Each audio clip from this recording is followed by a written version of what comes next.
And I am the entrepreneur in residence, and my co-host today will be Candice Minott, who is our newest community engagement coordinator for Co-operatives First. First and foremost, I would like to do a land acknowledgement. This event is taking place in a virtual space, and I would like to acknowledge that we are located on Treaty 6 territory, home of the Cree, Saulteaux, Dene, Dakota, Lakota, Nakota, and Métis Nation. We acknowledge this land was not ceded, but that for the purpose of the treaties was to ensure the land would be shared. If this is your first event with Co-operatives First, we'd like to welcome you. We are glad to meet you here virtually. Our business development organization supports and promotes cooperatives in Western Canada. We do this through the generous support of our funder, Federated Cooperatives Limited. If you are working with a co-op or just curious how a co-op may work in your community, please get in touch. Supporting co-ops with incorporation, business planning, and governance is what we do. As we move forward with today's series, we actually, Candice, if you could go to our bio pages. I just wanted to do a little bit deeper introduction into myself and Candice. So as I mentioned, am Cathy Edwards, and I'm the entrepreneur in residence here at Co-operatives First. So my background is in accounting and law, but my passion is startups. So I have had the great pleasure of being involved both in for-profit and not-for-profit startups, including my own not-for-profit cooperative, HeartLinked, which I had the great pleasure of founding with the support of Co-operatives First. I have been consulting with Co-operatives First for a number of years, providing them with business plans and feasibility studies, and am thrilled to be filling the role of entrepreneur in residence, where we provide tailored coaching and business advising services to our cooperatives that are being incubated and growing through our programs. As part of this role, we have taken on an initiative funded by Prairies Can to help catalyze the development of rural and Indigenous childcare spaces. I'd like to allow Candice to introduce herself now.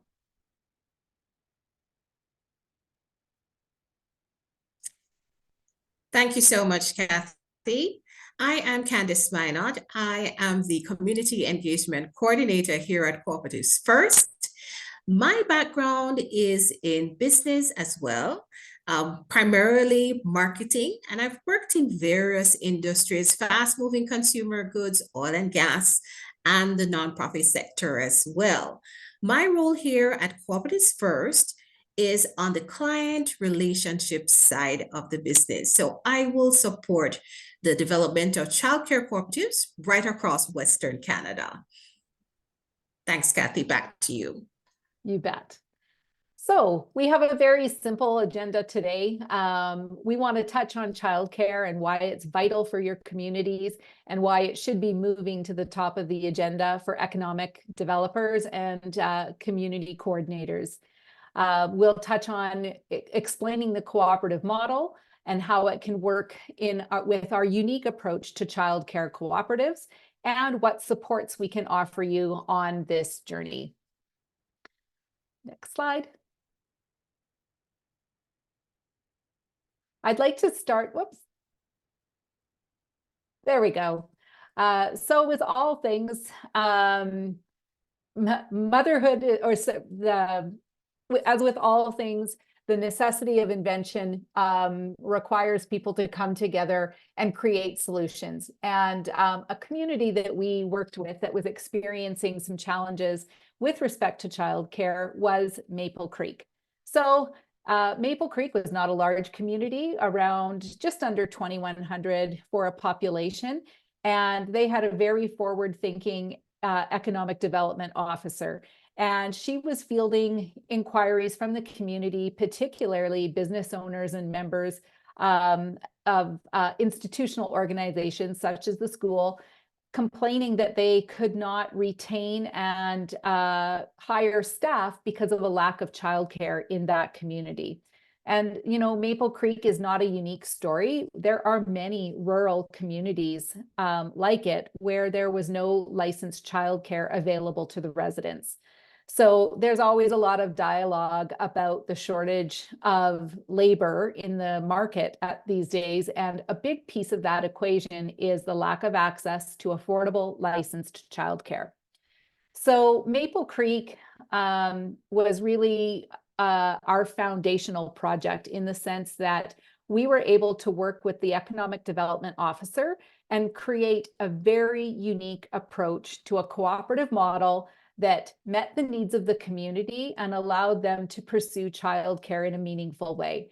And what I mean by that is that it was bringing multiple stakeholders from the community together. So it wasn't just a parent-run cooperative.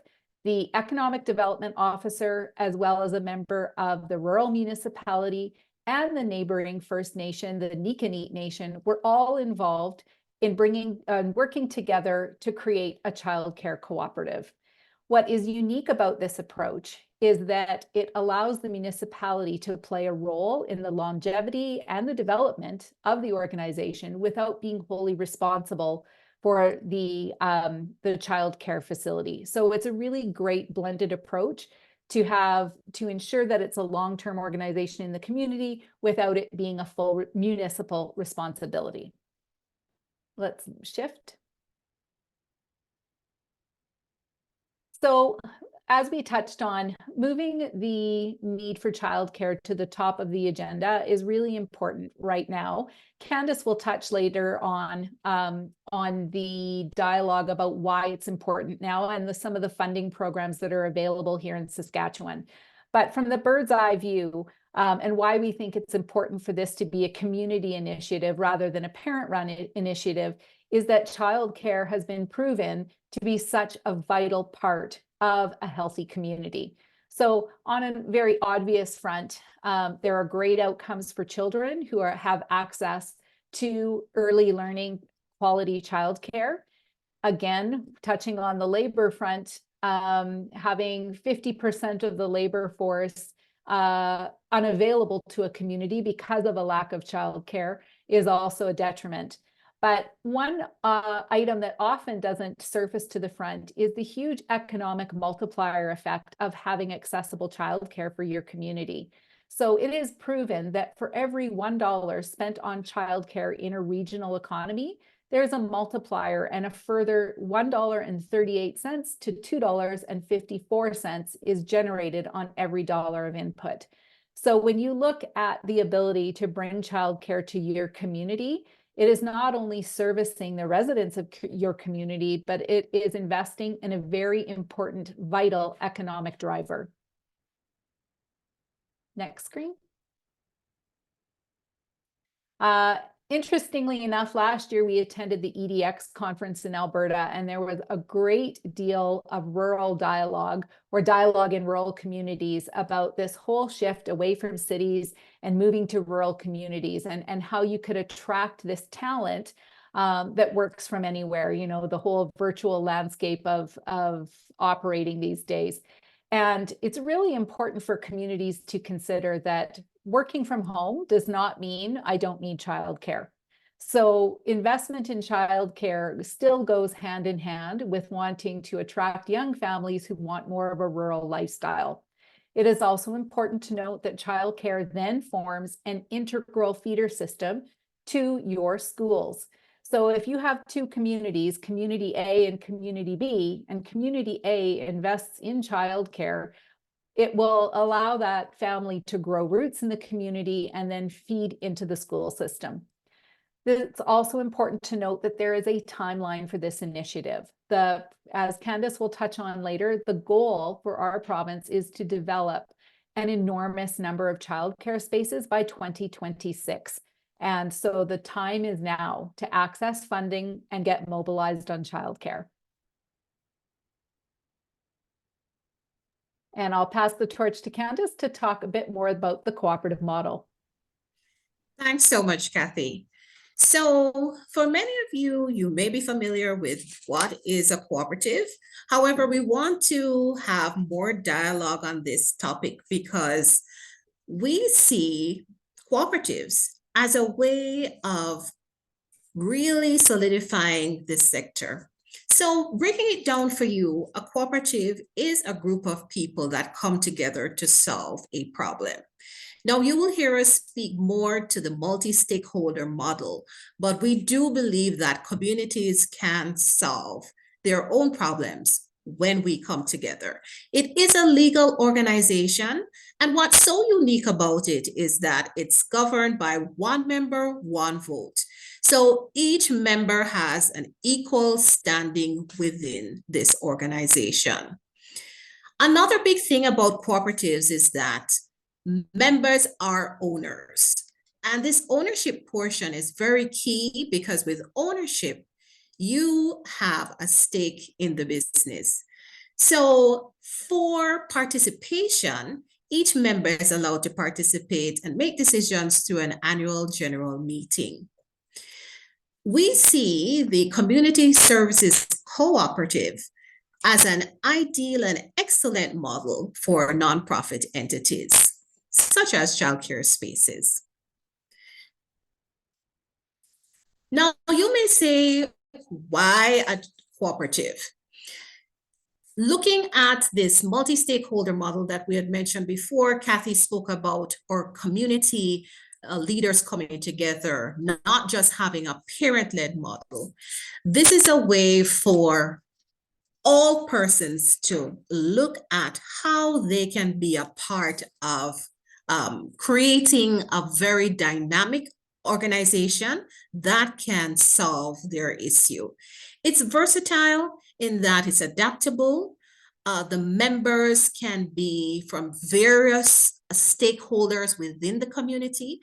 They can be corporations, they can be parents, they can even be institutions that take a stake in this cooperative. There is a lot of transparency in the fact that members have access to information. And the whole thrust is that the community interest is put above the individual's interest or individual profit.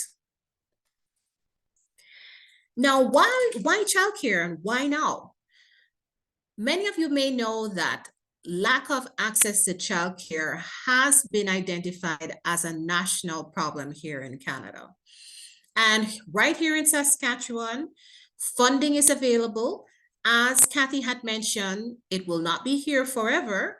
So it's very important for us to galvanize as community leaders, as stakeholders, to create these spaces. Saskatchewan has an acute childcare shortage, and there are government grants available. And this access enables communities to come together. However, you have to be investment ready. So looking just at what is currently offered in Saskatchewan, for each childcare space that caters to a child under 6 years, for space creation, $10,000 is available per child. There's also an $860 per child startup funding. And there's also ongoing operational support. And this is supposed to take each childcare center down to the $10 per day for each child. As it relates to training, this is key as well because childcare workers are in demand everywhere, especially in Saskatchewan. However, the province has partnered with 3 educational institutions that will provide early childhood education training, and this is the ECE certification. And this training is available and can be accessed. So for persons within the community who need to be upskilled, who need additional training, there is free training available. And we just want to emphasize that as well. All right, so I'm going to hand back to Cathy.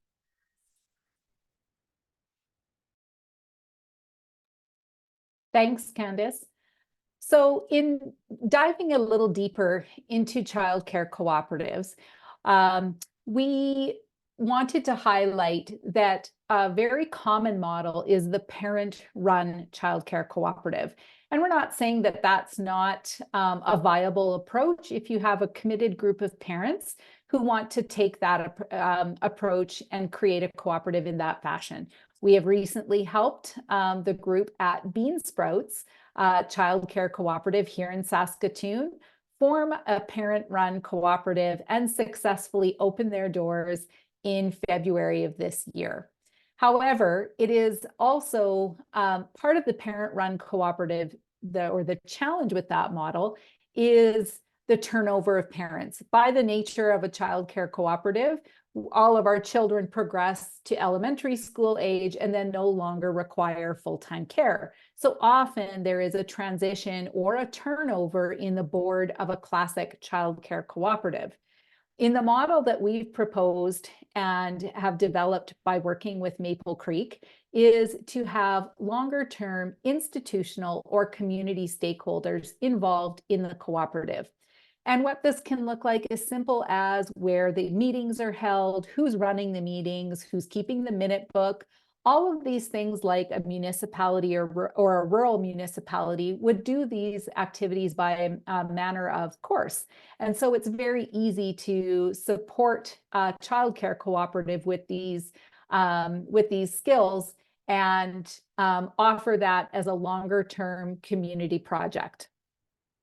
Here in Saskatoon, another group that I'll touch on is Blooming Petals. So they are a great example of an institutional partner. So Blooming Petals has brought together a number of community members who are interested in bringing childcare to the BIPOC community and to service newcomers to Canada in an environment that really caters to the needs of those particular children. And so the Truly Alive organization will be a key member of the Blooming Petals Childcare Cooperative.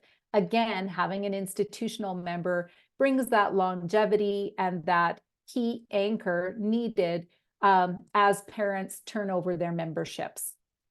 So essentially, as Candice mentioned, it's the one member, one vote model. And your membership can comprise any number of people. It can involve staff. It can involve community members. It doesn't necessarily just need to be parents who are involved in a childcare cooperative. In Maple Creek, for example, there were some retired educators who still wanted to be involved in the community, and they became members of that childcare cooperative. So flexibility here is the name of the game.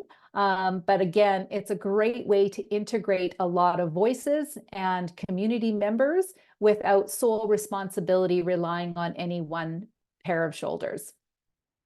Next slide. So there are some key learnings and lessons that we wanted to identify. And really, it's the underpinnings for why Cooperatives First is engaged in this project. Starting a childcare cooperative is not, or starting a childcare facility, I should say, is not for the faint of heart. It does take a great deal of time and effort. And where we saw the need for our project was in the gap between the government funding available under all of their granting projects and the resources that were available to communities to really start up and progress in a meaningful way. We saw that there was really a gap to help groups get funding ready and give them access to professional supports so that when they do receive their funding, they are very clear about the pathway they need to follow in order to successfully open the doors and operate a childcare center. There's a great number of regulations and standards to adhere to, and that's why we have created this program with the support of Prairies Can. Next slide. So the million-dollar question is always, what do I need to get started and how can I access these grants? With Cooperatives First, we will support any cooperative childcare startup in the not-for-profit arena. And so that's a really important piece of information. So in Saskatchewan, these funds are only available to not-for-profit organizations. In Alberta, there is a mix of for-profit and not-for-profit childcare spaces, and so there are different funding mechanisms depending on your province. In Saskatchewan, the funding is only available to not-for-profit licensed spaces. So to get started, you need to engage the community. Again, if you have a group of parents and feel like you can take this on, there is nothing preventing you from having a parent-run cooperative. However, if you can engage institutional or municipal members, that will really help support the longevity of this initiative. Once you have some engagement from the community, you need to identify a steering committee. And if you are lucky enough to have someone with childcare experience, that would be a great resource for you. It's certainly not a deal breaker, but the earlier you can weave in that childcare experience, the smoother your pathway will be. Next slide.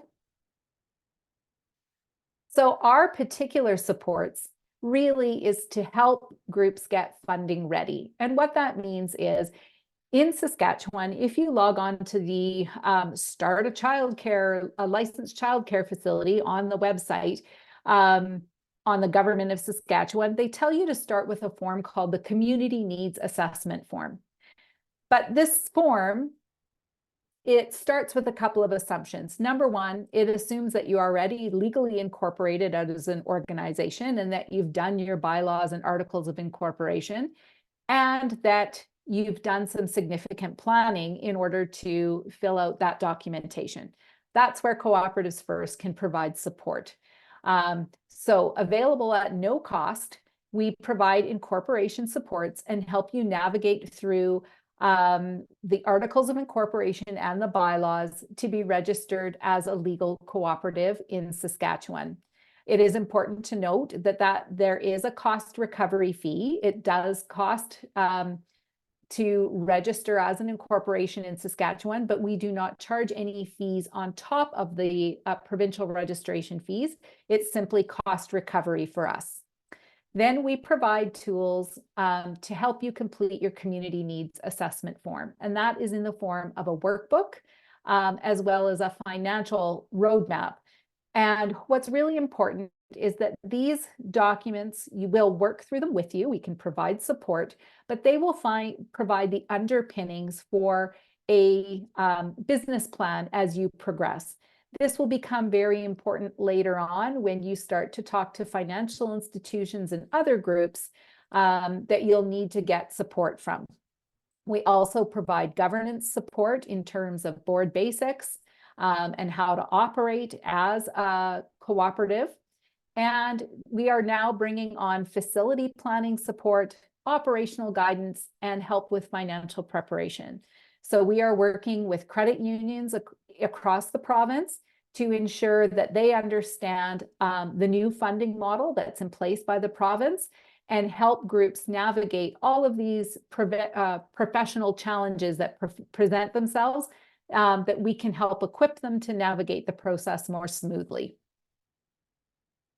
Next slide. So as I mentioned, the workbook lays the foundation for our business plan and will help you be ready for others' financial supports. So what's really important to note with the provincial funding that's available is that $10,000 per space sounds like a lot of money, but it is not fully funded by the government. So there will be a gap. It costs, for example, the organization in Maple Creek, it looks between $35,000 and $40,000 per childcare space. In other centers where real estate is more expensive, those numbers can be even higher. In some rural communities, the number can be lower. So for example, if you're going to approach your municipality to participate, you can ask for a donation of land. You can do a 99-year lease on unused parts of the school division's playground, and you can ask the community for tax abatements. So there's a number of reasons why engaging with your municipality to have this project take off is a really good idea.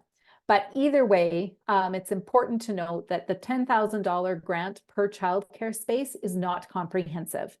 So most groups are able to look to financial institutions to help bridge this gap. And our operating budget shows that with the income stream from parents and the government, you can actually carry the financing for a new childcare center.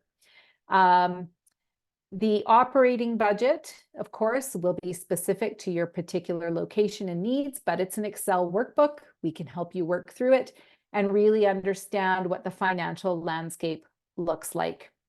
So all of this, we provide a full roadmap, really, from getting funding ready to ready for operations with professional support from various disciplines. Next slide.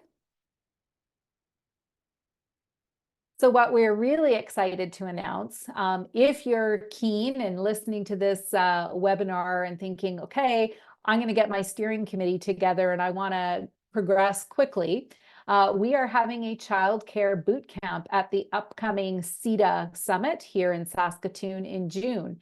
And what we're going to do is invite groups to bring their steering committees to the workshop and help you work through the entire workbook and financial modeling in one afternoon to get investment ready. We have proven with the provincial government that our methodology for preparing groups for submission has been very successful. So with Maple Creek, for example, it took us about 5 months from starting dialogue to applying and securing funding.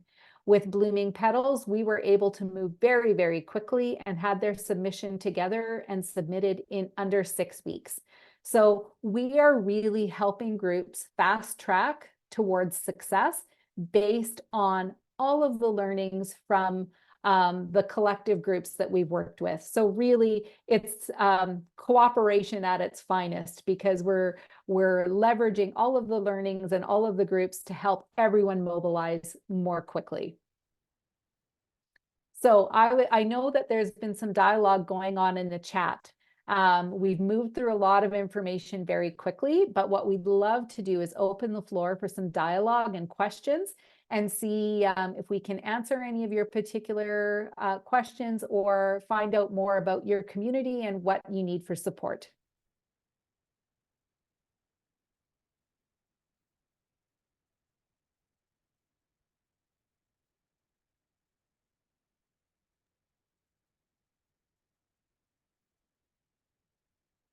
So you'll have to make sure, Candice, are people able to unmute themselves? They should be able to unmute. Okay. If you can't, you can just raise your hand and I'll unmute you. Hello.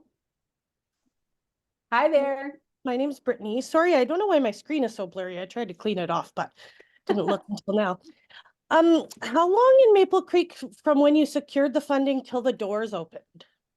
So they're actually building a brand new facility. So they have come back to us now to see if we can support them, because we worked with them to get their funding, and now they're in building planning phase, and they realized, oh man, like planning a facility and hiring contractors and tendering, this is a whole nother ball of wax that we need to unpack. So we're going to be providing them with some professional supports, and then of course making those learnings available to everyone. So they have not opened the doors as of yet.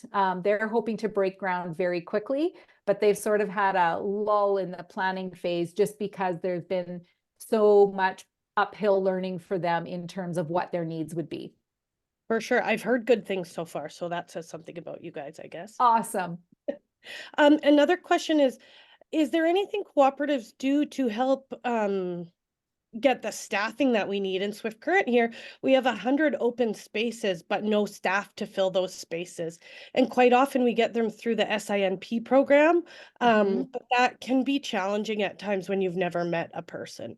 And it has worked out in other cases.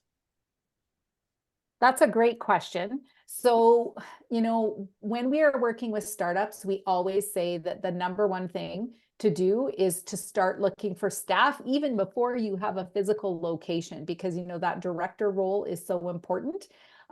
We try and encourage communities to advertise the free training. But this is a pinch point for a lot of communities that we have not been able to come up with, an ideal solution. It is a very tricky challenge. But I would suggest that because there are so many groups that need to sort of crack that nut, so to speak, that having a separate group collaborative workshop on things that you can do to recruit staff might be an interesting thing for us to offer, and have a bunch of people jump on and sort of talk about ideas to find and retain staff. And in Saskatchewan, SECA has been awarded a large amount of money for their retention and recruitment grants. So you might want to reach out to them and see what they're doing. But sorry, I had one more question, but it Yeah. now. No, that's okay. And if you think of it again, just jump in. But that would be a great idea. We could do a webinar and invite SECA to hop on, and really zero in on that labor issue. Another just point I wanted to make for the free program is, so I do sit on the SECA board and the Southwest Directors Board. I have been a director in Swift Current, but I've currently quit to start a home-based childcare center. But that all the free schooling in Saskatchewan is currently full with a very long wait list. Really? That's very interesting. So I do have a really great working relationship with the ministry. So that is something I will directly take up with them. So that's something we hadn't heard before today. But certainly, that's a huge impediment. So with most of the programming being virtual, you think that they should be able to meet the demand, because that was one of the #1 topics addressed with the ministry, is the challenges for hiring and retaining staff. So thank you so much for raising that. That's really important. The other thing that I will note is that the ministry has been somewhat flexible with providing short-term solutions while people are looking to achieve their certifications. So for example, in communities where they may have a teacher with a teaching license, it doesn't directly translate to an ECE level 3, which is required for the director's role. However, they're willing to grant a short-term exemption while that teacher finishes the necessary certifications to have the crossover training. So exemptions are something that the province are willing and agreeable on, which can be a good short-term stopgap solution. But however, if you're right, if the free training is full with a wait list, they're kind of bottlenecking their own solution. So I certainly will bring that to the powers that be. Brittany, you are muted. We're not hearing you. Sorry. I know that the ministry, because we have talked to them before, is looking to hire more teachers, like here at Great Plains and Swift Current and at Sask Poly as well. Awesome. Just want to add as well that Sask Poly, they have expanded their program to include micro credentials as well. So that is also available. Not sure about the wait time on that, but they've also expanded their programs. And we do have a participant OD who has their hand up. Would you like to unmute? Yeah, sure. Are you hearing me? Yes. Okay, so I think I may have heard something and I just want to clarify. So one of my concerns is the financial viability of childcare spaces or childcare business. And do you have any, it may be an example, it may not be an exact representation of a business that currently operates, but do you have a financial model of what it looks like? And you, as I said, you can use, it can be just numbers that represent current trends, but do you have something like that? Because when I kind of put things together, it kind of doesn't look profitable. So there's a couple of things there that we can touch on. Number one, the model in Saskatchewan that is eligible for funding is for a not-for-profit center. So your goal is to possibly have slightly more than break even in income. So what you want to do is have an allocation for reserves. But the goal is not for the center to be profitable. The goal is to be self-sufficient with adequate reserve funding. So the for-profit model in Saskatchewan is not eligible for grant funding. On the note about a financial workbook, yes, we absolutely have that. So we have two things. We have a workbook that helps you sort of prepare for a community needs assessment, but also do more of a comprehensive look on what the landscape and demand for childcare in your area is. And then there is a financial workbook that helps you run the math, so to speak, on your operating costs and look at all of the operating supports from the government, including both the ones that are driven by the number of childcare spaces that you have, as well as the wage supports that they are offering to top up the cost of human resources for operating your center. So those resources are available for you to utilize free of charge. So if you register on our website, you can get access to those materials. Okay, so when you say, because currently my income and expenditure thing that I've prepared is shows like a 20% loss. So that's why I wanted to see that, because it doesn't make sense pretty much. Yep. Right? For sure. So, and it also depends where you're going to be operating, right? A big part of it is the capital cost, the actual cost of the lease or the real estate. So in some urban centers, it is more difficult to break even because the cost of operating is just higher from a real estate perspective. But there are areas where, like the group that we've facilitated helping in Saskatoon, Bean Sprouts, their economic plan shows that they can be viable.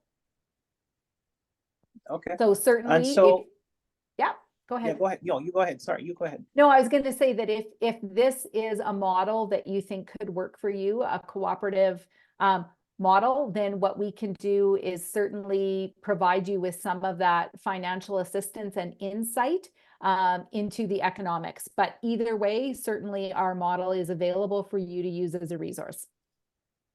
Okay, and you said I have to register, because I'm registered to get like your mailing list, but is there a separate registration here?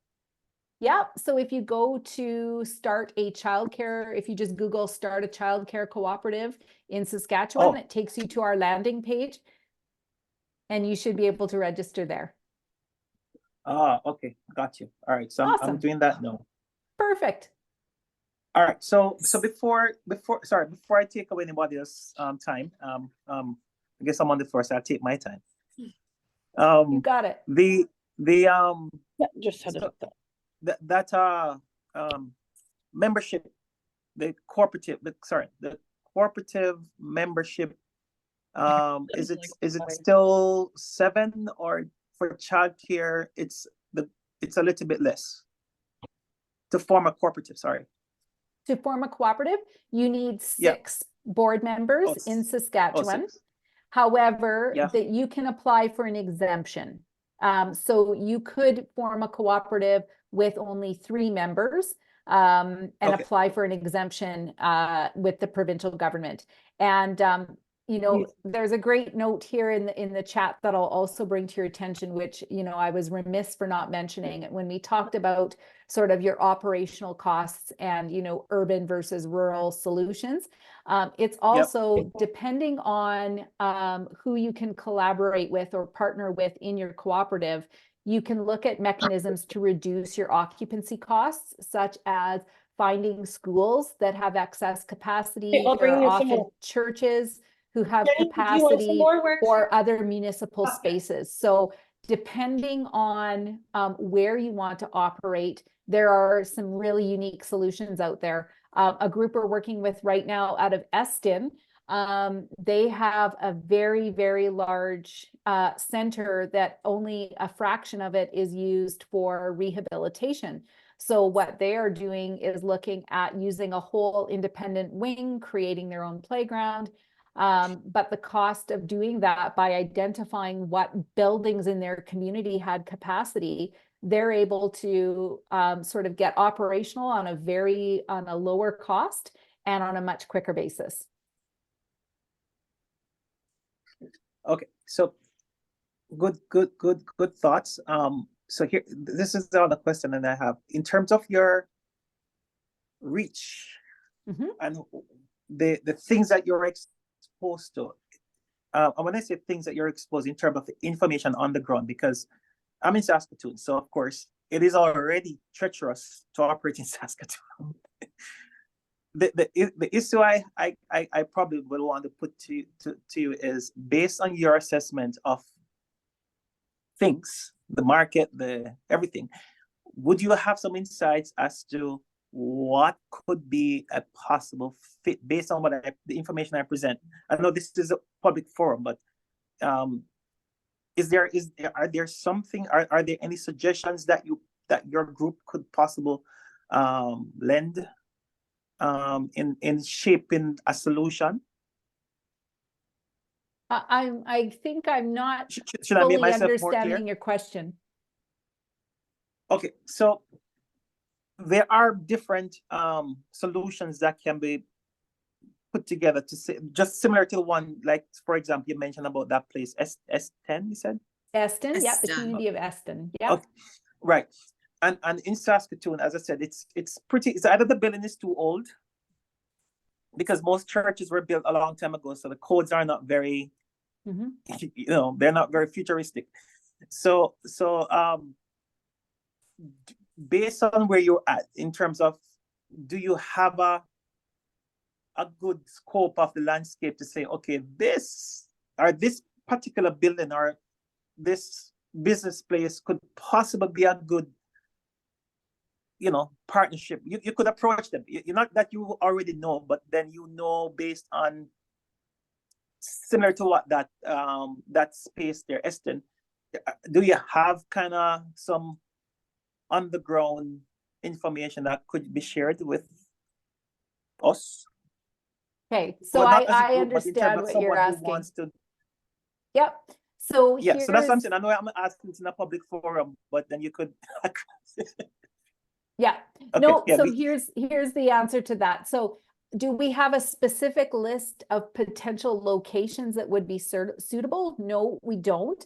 But what we do have is we have engaged a code engineer, and what she is preparing is a report for Saskatchewan, Alberta, and Manitoba. So what it's going to do is identify from a national building code perspective what is required for a location, as well as layer on all of this provincial specific regulations that need to be addressed depending on what province you're going to operate in. So what this is going to do is give groups a roadmap in clear and simple language to help them identify spaces more easily, because that is a huge challenge for groups, is identifying a space and then trying to understand from a construction perspective, will this be suitable? Is this workable? Is this financially viable? So we are currently building out those resources to support exactly that level of investigation. And the first group of sort of those building code reports that I mentioned will be available at the end of March. Okay. So, Odie, thank you so much. It seems like you need to schedule a call for us. Just want everyone to know our contact details are on the slide.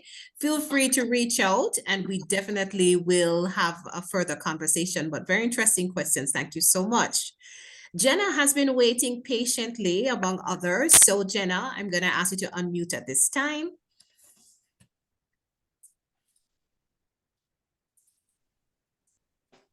Hello. Sorry, my newborn just woke up, so we'll see if I can get through my questions. I am the president of the Viscount Childcare Center, and we're a brand new center as of November 2023. Congrats. Thank you. I am on the call basically just to make sure that I'm not missing any resources or missing anything. Our process for opening took us 1 year and 4 months. Very long process, but it was because I never found you guys to help us with the process. So I'm really happy to hear that you're offering new centers that guidance and support, and like a 5-month turnaround would have just been like phenomenal. Like, so good work on you guys. Thank you for helping communities in Saskatchewan. That's wonderful. I'm wondering if you have any resources or you could help daycares that are open already. So where we can provide support, if you're structured as a cooperative model, is with ongoing governance. So a lot of people don't understand the roles of a board and how a board needs to function. So that is the primary area where we provide support. And based on our growing relationship with the ministry, they are very keen for us to continue to provide that support, because they really see that as sort of a void once groups are up and operational, is, you know, how do we govern now appropriately and make sure that the center is operating as it should with best. Okay, and then I can just have 2 follow-up things really quickly. We were successful in getting a loan through the credit unions through the Canadian Small Business Loan Program. So I attribute to the government grants and that to being successful. And my second thing is I'm really having a hard time differentiating like not-for-profit, non-profit, cooperative, charity, like all those different kinds. And I don't even know if I'm speaking like the right horizontal area of language. I'm just like kind of confused and mixed up. Like, I know that currently our center sits at a not-for-profit and we are incorporated. But I don't know about like not-for-profit versus non-profit, or like how does a charity come in? Okay, great question. So a cooperative is just one legal organization. So it would be, it's your organizational vehicle, like being incorporated as a corporate entity. A cooperative is a legal organization. People in common language use not-for-profit and non-profit really interchangeably. The important distinction is between not-for-profit and charitable status. Those are 2 very different things. And that definition of being a charitable organization is driven by Revenue Canada. So there's a very high threshold of criteria to be considered a charity. Basically, you have to have a charitable mandate. You have to have an audit every year. But what it allows you to do is receive donations and write income tax receipts to individual donors. Most childcare centers, with the change in how government funding works from an operational basis, do not need the added criteria to become a charity. Generally speaking, just meeting the initial threshold of not-for-profit is suitable for a childcare organization. So I'm not sure if that answered your question. Yes, that does. Awesome. And your little one's very well behaved, so. Well, he was crying right before you said my name, and then he's just very attentive. So he likes when people talk and interact. So he was just watching you on the screen. Perfect. Well, he can join our webinars anytime. Thank you so much, Jenna. We're going to ask John to jump in at this point. Thank you. Excellent presentation. I thought I'd just highlight a couple of the points from being experienced on the, so I'm board chair for Sherwood Co-op, and Sherwood Co-op entered into an interesting arrangement with the YMCA of Regina, where we repurposed a grocery store that we were no longer using into a 170 spot childcare facility that's operated by the YMCA. And there was the touching on $10 a day childcare, and the federal government, when they sign a funding agreement with any province, to be eligible for $10 a day childcare, it has to be non-for-profit, it has to be licensed. And I know there was some conversation about the challenges of getting early childhood educators. That's a condition of the license. And so our experience with the Ministry of Education is that if you don't hit the staffing levels, what they do is they give you a provisional license. So there's a definite end. If someone's looking at setting up a new facility, and I know in the discussions we've had with the Ministry of Education, they just strongly dislike the term, but they're a regulator. They have the right to inspection, they have the right to pull your license. So, you know, as you mentioned, Cathy, engaging the ministry as early as possible is critical.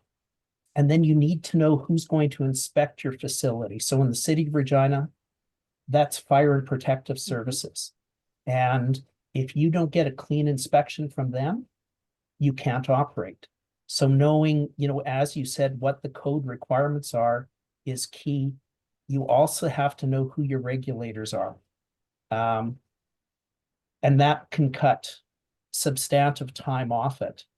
We're fortunate with our project that we had an architect helping us through the process. So the architect played the role of navigating through the code.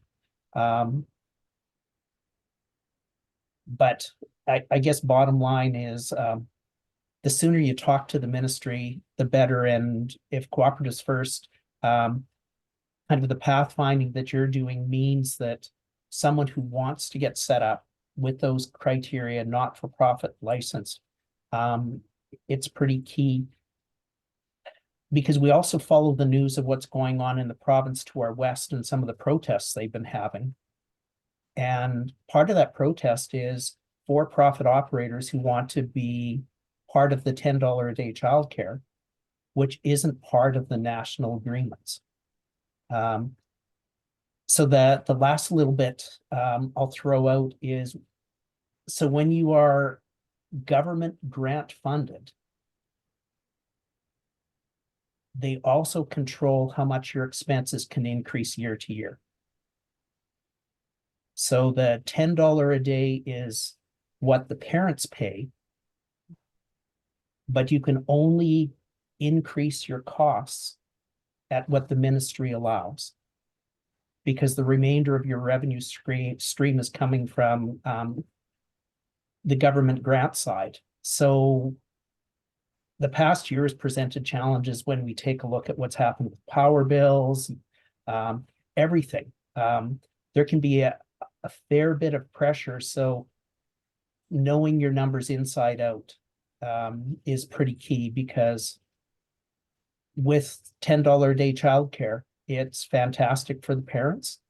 And it's also fantastic for polishing your financial acumen to make sure you know where every dollar is going on the expense side.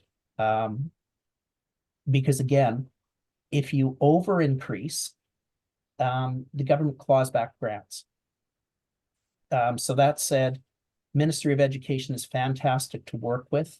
They're learning through this process, just like the childcare providers are. But the agreement is coming up for renewal. So we've started discussions as to what does that mean, so that we've got certainty going forward. And the government has been extremely supportive, because those key points that you raised, if we want to have a vibrant economy, we need to enable 50% of our workforce to be a vibrant part of that economy, and childcare is the enabler.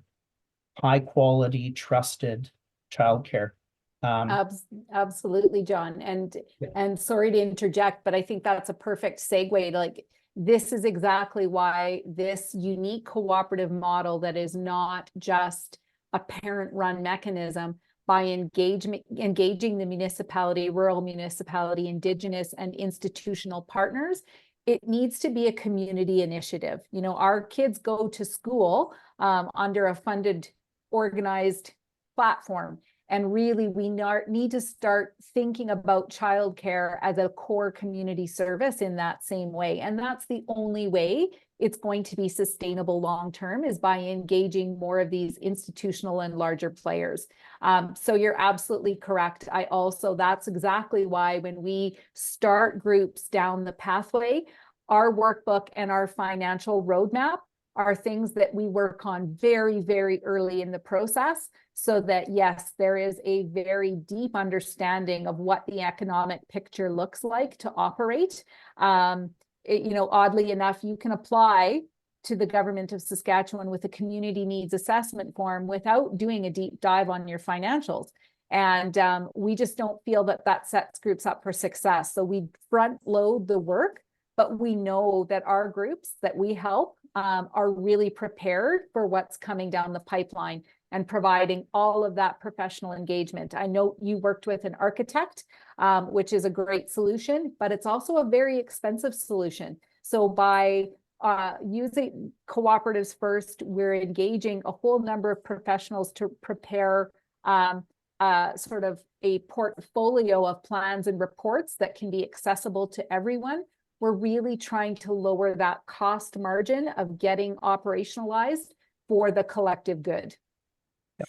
Thank So you the so last much, point John. I'll put out is that Mm-hmm. so we know the ministry is starting to work on scenarios based on childcare size as to what the childcare should cost to operate, because they're trying to come up with what's the model. If it's a 20 child childcare, if it's a 40 or 50, what's the reasonable cost structure?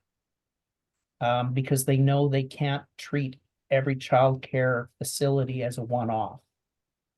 But even that, it'll be interesting to see how they take that forward. But they've started work on those models already.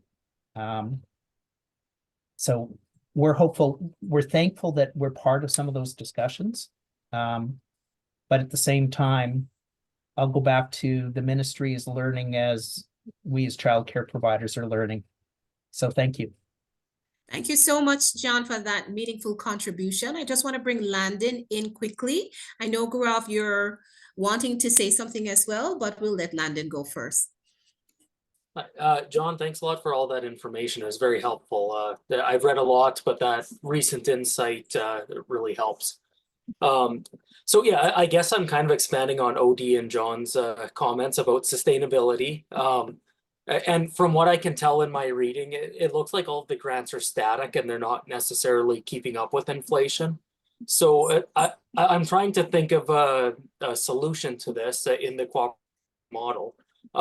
Given the nonprofit side of it, would we be able to raise additional fees through like yearly membership fees for the like a parents class of shares in order to meet some of those funding shortfalls if the provincial funding does fall short? So in short answer, you could do fundraisers. So as long as you structure it in a way that it is donation that is not tax, so you can't get a tax receipt for your donation, but certainly you can, for example, get businesses to donate things in kind and have raffles or whatever you need to do. So you have to just be careful that you're still within the not-for-profit mandate and under your governance structure. Take a look when you're incorporating at what your bylaws allow you to do. But the short answer is yes. Community funding is often a part of the recipe in these circumstances where, like you said, the grant is set and the government isn't updating that quite as quickly as inflation is taking hold. Okay, perfect. And I had a bunch of other questions, but they were all covered by everyone else. So thank you. Thank you so Awesome. much, Landon. We're right up at 2 o'clock, but we just ask for your patience. Gaurav, if you want to ask your question quickly, please go ahead.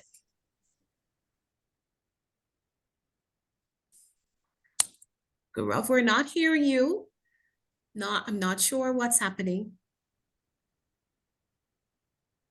You're unmuted. Let me try and unmute you as well.